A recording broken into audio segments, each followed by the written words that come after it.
Let me ask you something. If your practice is doing well, why don't you feel free? You've got patients booked, a solid team and revenue that looks good on paper. But deep down, there's that low-grade tension. It's like you're still carrying the whole thing. In this episode, I want to unpack something that most dentists never get taught. Owning a business doesn't mean owning your time or your wealth. You might have built a successful practice, but real freedom, that takes a different identity. And that's what we're going to explore today. Years ago, I read the book E-Myth by Michael Gerber. I absolutely loved it. The first time I read the E-Myth, it hit me really hard. It explained a lot of what I'd been feeling but hadn't put into words yet. Here's the gist. A lot of people start businesses because they're good at a technical thing.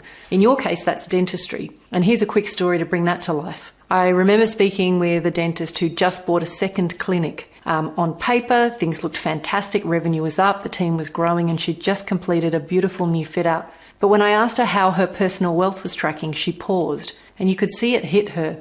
She realized she'd never really thought about that side of things. She was so focused on building that business that she hadn't become the architect of her money and wealth. And that's why this conversation matters, because even when it looks like you're winning in business, you might be building golden handcuffs. And that's what the book calls the fatal assumption, thinking that if you're good at work, you'll be good at running a business that does work. And inside every business owner, he talks about three characters: the technician who does the work, the manager who creates the order, and the entrepreneur who thinks about the future. Most dentists, and this might be you, stay in the technician mode. You're in the chair, head down, doing the work, and you're proud of it. It's what you were trained for.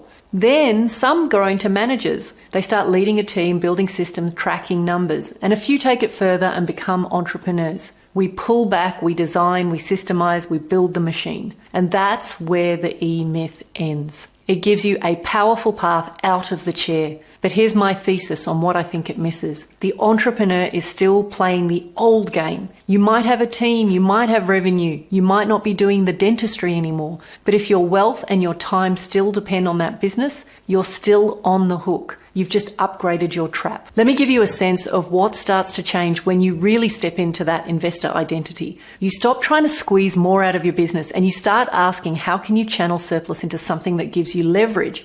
You begin to craft a clear personal wealth plan, not just a business plan. You allocate capital intentionally, not just save reactively. You build income streams that are strategic and sustainable, and you make decisions based on long-term financial design, not just what's urgent. These shifts are not abstract, they're practical. You start getting clear on your freedom target. You learn how to evaluate the right investment opportunities, and you build confidence in how to allocate capital and manage risk, not just chase returns.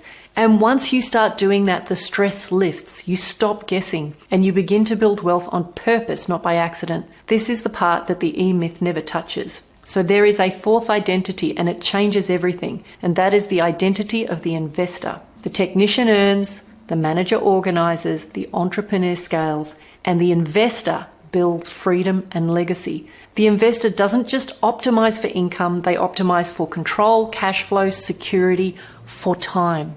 They ask different questions, not how do I grow this business, but things like how do I turn this into a wealth engine that frees me from business altogether. That's something I've seen play out again and again with the dentists I work with. Once they make that mindset shift, everything changes. It isn't just about making your practice run better. It's about making your life run better by using your practice as fuel, not a life sentence. But before we get there, let's make this real. Let's talk about what happens if you don't make this shift. First off, your lifestyle scales with your income. Every year you earn more, and every year the expenses rise to match it. There's no margin. Second problem is that you're always reinvesting in the business. Better equipment, more staff, more systems, but never siphoning anything into true long-term wealth. And the third problem is you're too busy to think about this properly. Decisions get made reactively, last minute, emotionally, or outsourced entirely.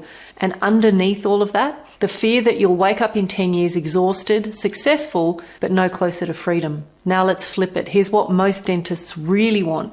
Number one, they want time leverage to step away without worry. Number two, they want a sense of financial control, not just income, but intentional, intelligent strategy. And number three, they want confidence. You want to know you're building something that's going to last. And underneath all of that, You want to feel like all your years of effort are leading somewhere, that there is a finish line, that your work is building. You have a life, not just an income. I worked with a dentist who had built a well-known multi-site practice, awards on the wall, reputation in the industry. But when we sat down to look at what would happen if he stopped working, the reality hit hard. He had millions in business value, but no passive income, no safety net, and no clear plan. The practice was all consuming. He wasn't building a portfolio. He was trapped inside a successful looking machine. And when we started shifting his identity towards investor, everything changed. Not overnight, but within 18 months, he had income producing assets and took, for the first time in 20 years, a big break with his family without checking his phone.